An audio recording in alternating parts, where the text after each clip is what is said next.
Marami pa palang hindi nakakilala kay The Daily Fake Vlogger. Isa po siyang gumagawa ng social experiment sa kanya mga content, okay?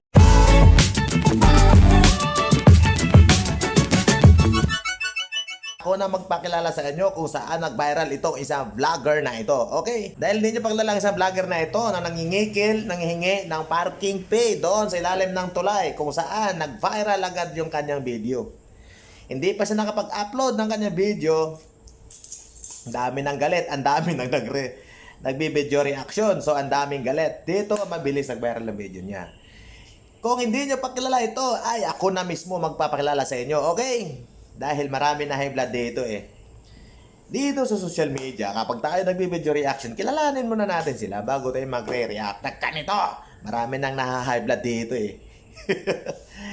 Siya ay si... Bago natin ipagpatuloy yan, panoorin muna natin yung mga reaction video ng mga nagbabiral kay simula kay.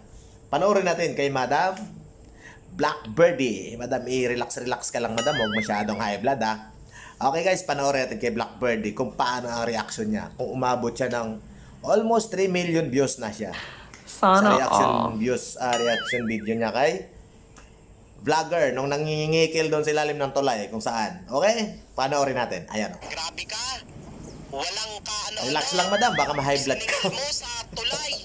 Ano yan? Parking area ba yan, ha? Idadamay mo pa yung idadamay mo pa yung...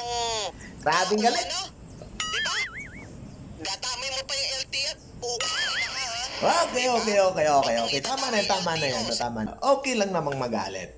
Maraming tumaas ang dugo nito sa ginawa ng isang vlogger na ito na si The Daily Fake, kung hindi nyo pa siya kilala. Mamaya, paliwanag natin mamaya, ipapakilala natin kung sino itong isang vlogger na ito, kung siya ang sumigat. Alam nyo kung bakit, ito si kasi The Daily Fake, siya ay gumagawa ng social experiment sa kanyang vlog. Content niya po yan. Eh, sino namang Pilipinong hindi magagalit sa kanyang ginagawa?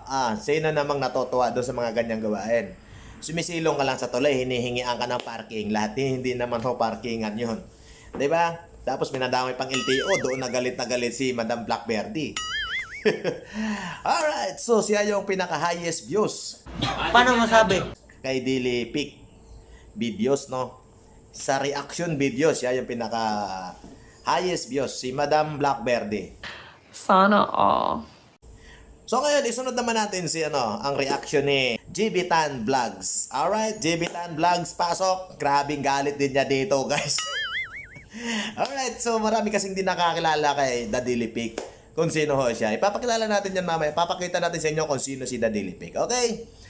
JB Tan Vlogs, pasok. Penyo, today meron na naman tayo napaka-init na reaction video about dito sa nangingikil. Napatawag na doon niya kay Tolpo. At talagang grabe mangikil to mga kapenyo. Abusado na to. Dapat talaga to ito yung dinadampot o sinasampulan ngayon ni Marcos, mga kapenyo, na kung saan kung kay Duterte to, hindi talaga uubra tong hinayupak na to, mga kapenyo. Kahit sino siguro makanood dito, talagang mabibwisit at magugulantang sa kanyang ginagawa na parang niya yung lupa. Grabe, galit na galit. Pinagparadahan o pinaghintuan ng mga sasakyan doon na kung saan sinisigilan niya ito. Okay. Yun lang muna. Okay, stop. Pause. Alright, okay. So, balikan na natin dito. Sa mga hindi pa nakakakilala kay The Daily Fake, yung vlogger na yon, yung naniningil ng parking fee sa ilalim ng tulay, kung saan maraming galit. Marami pa palang hindi nakakilala kay The Daily Fake Vlogger. Isa po siyang gumagawa ng social experiment sa kanya mga content, okay?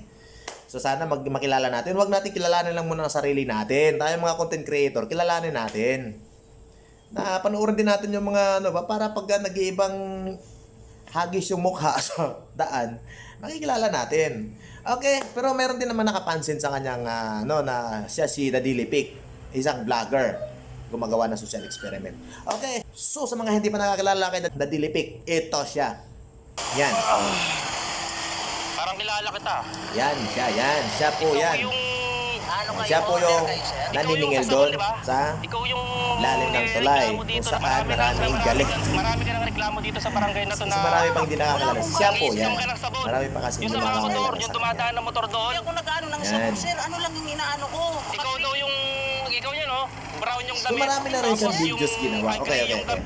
Marami na rin po siyang videos ginawa at marami na rin pong followers ito. Almost 500,000 na ang followers na ito sa Facebook page niya. Ayan po. Ayan ang kanyang Facebook page. Okay. Dami ng reaction video, no? Sino namang Pilipinong matutuwa ganun kung sa totoo lang. Kung hindi po vlogger ang gumawa nun, talagang galit. Marami talagang galit sa kanya. Baka mamaya 3 days pa lang yung kung sinong una makapag-upload ng video na yun, baka 3 days pa lang. Nandun na kay Tolpo yun. O, tinan mo yun ang galit ni JB Tan dito sa galit niya kay Daddy Lipig. Abangan nyo lang ang susunod kong upload reaction video. Papatolpo na niya. Alright, isa po yung sa social experiment. Siya po yun si Daddy Lipig. So, hindi pa natin kilala. It's a prank! Pinapakilala ko lang sa inyo kasi marami pa palang hindi nakakilala kay Daddy Lipig. Yan, siya po, yan, Daddy Lipig Vlogs, kung saan maraming galit. Huwag mo na galit, kilalanin muna natin, huwag mo na lait-lait, okay? So hanggang yun lang muna guys, let's go, peace out!